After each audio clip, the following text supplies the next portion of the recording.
Peace be with you. I read last week how Jesus said that to his friends and family when he came out of the tomb and was alive. He said, peace be with you. That's the first thing he said to them. So I wanted to say that to you guys, and maybe you can say it to your friends and family too.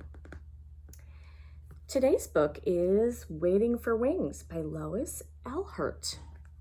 And I wanted to read this story because we released 6 butterflies this weekend into the outdoors. We released them from our enclosure. So this book is about butterflies.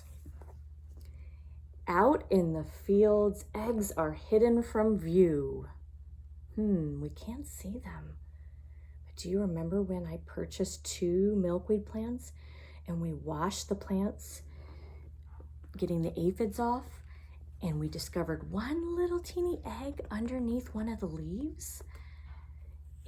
The water didn't push it off because they're clinging to leaves with butterfly glue. They're secure to the bottom of the leaves. Soon caterpillars hatch. They creep and chew. Each one knows what it must do. What must they do? Chew. Look at all those bite marks. They are like eating those leaves like crazy. And there's a couple different caterpillars here. We've got 1, 2, 3, 4. They're all different shapes and colors. And look at this guy. He's really green like the leaves he's on. Camouflaging a little bit. And it looks like he has big eyes. But that's not eyes. That's just colors on his body to trick animals, to make them think that he is a snake or something bigger. Find a place where winds don't blow. Look, this one is in a J shape. And we've got this one over here, and here's another one. They're looking for a secure spot. Then make a case in which to grow. And here is a chrysalis, a monarch chrysalis that looks like the ones we had in our enclosure, and we still do, green. This one's brown, and this one's kind of purplish.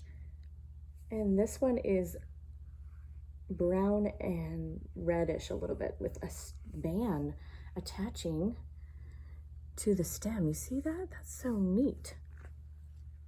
Caterpillar changes now begin.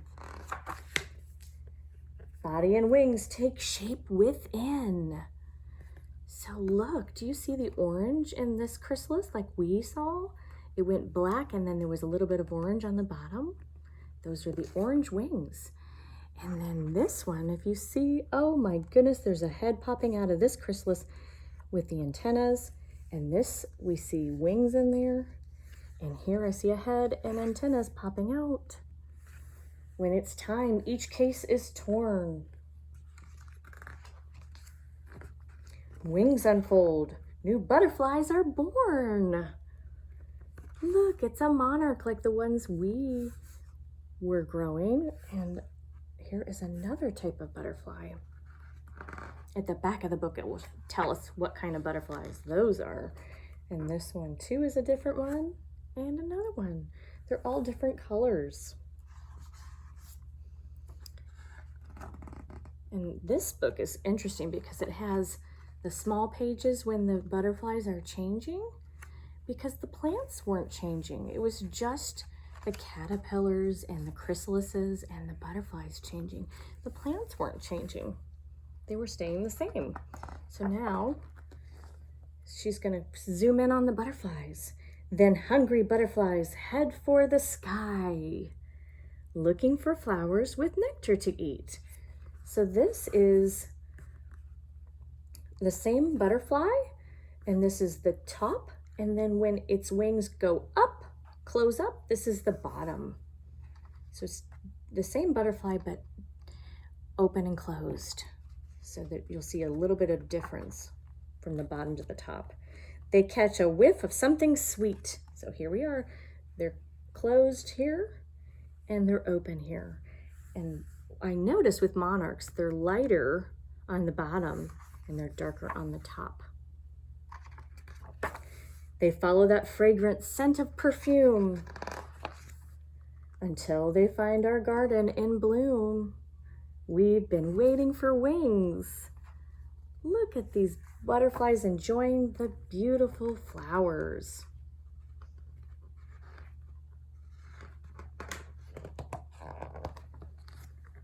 We watch them circle, land on their feet. So butterflies are insects, so they should have 6 legs. Let's count them. 1, 2, 3, 4, 5, 6. That's right, 6 legs right there. And I'm sure there are 6 on the other one too. Now, when we looked at the butterflies, we always only saw 4. And I read up online that they definitely have 6, but 2 of them are tucked to their abdomen really close, and sometimes they're hard to see. But there's 6 legs there.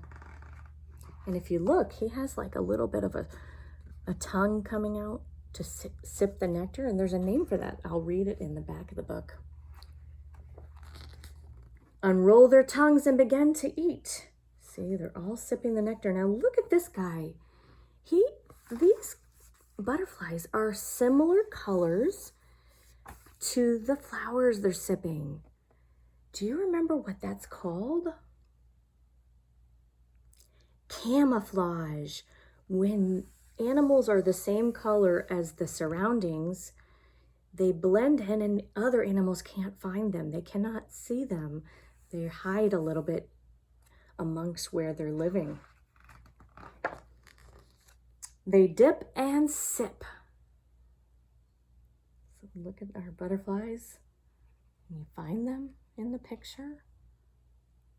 It's kind of confusing because some of these flowers have these circles in the middle, and there's circles on the wings too. So they're definitely camouflaging. Then fly away back home to the fields. They have eggs to lay. Do you know what's going to happen? They're going to find a milkweed. Well, the monarch is going to find a milkweed plant and lay its eggs on that plant. And then once that egg is there, what will it become next? Do you remember? It becomes a caterpillar, and then the caterpillar eats. And after the caterpillar eats, it grows big and it goes into the chrysalis, and then after some time it becomes a butterfly. It's called a life cycle. So here are the different butterflies in the back. This butterfly is called tiger swallowtail underwings, and this is the tiger swallowtail overwings. This is the caterpillar it was. Remember the one with the big eyes? This is a tiger swallowtail caterpillar, and they eat, it includes cherry leaves. And see this chrysalis? This is the one that belongs to him. Now, see how there's a band? It's similar in that way.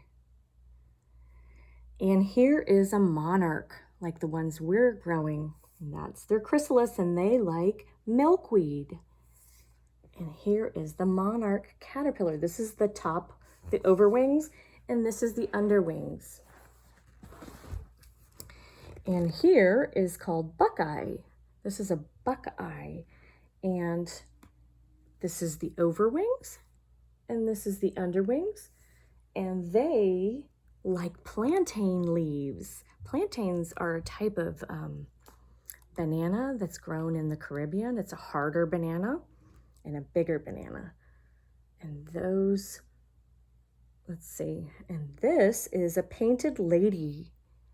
And this is the overwings, and these are the underwings. And here is the caterpillar and the chrysalis. Now they're normally not this big. They just made them bigger so you could see their beautiful coloration. The lady who wrote the book said These are twice their actual size. So if you made it smaller by 2, it would be the right size. And here's some butterfly information. And this is what I wanted to talk about. This is a proboscis. Proboscis. I'm not sure if I'm saying that right. Proboscis. And this is the eye. And these are antennas. This is the head. This is the forewing. This is another forewing. This is the hind wing. See that it's kind of like a teardrop shape. That's a hind wing, and these are forewings. And this is the abdomen. This is the thorax. And here are the legs. And here's some beautiful flowers that she had in the book. This is an Indian blanket flower. This is a hollyhock. This is a zinnia. This is a purple cornflower or echinacea. This is a sweet William. This is a cosmos, impatience, butterfly bush, flowering tobacco, verbena, pentas, black eye Susan, marigold, lantana, butterfly weed, phlox. So beautiful. And if you want to plant your own butterfly garden, start early before the growing season begins. Find out which butterflies live in your area and which nectar-rich flowers will entice those butterflies to visit your garden. Generally, butterflies are attracted to flowers of bright color and strong fragrance. All right, and if you look, the lady who made the book signed it. And I inherited this book from another teacher who retired, and so she got it signed by the author, and it's special to me. So I hope you enjoyed that story. God bless you.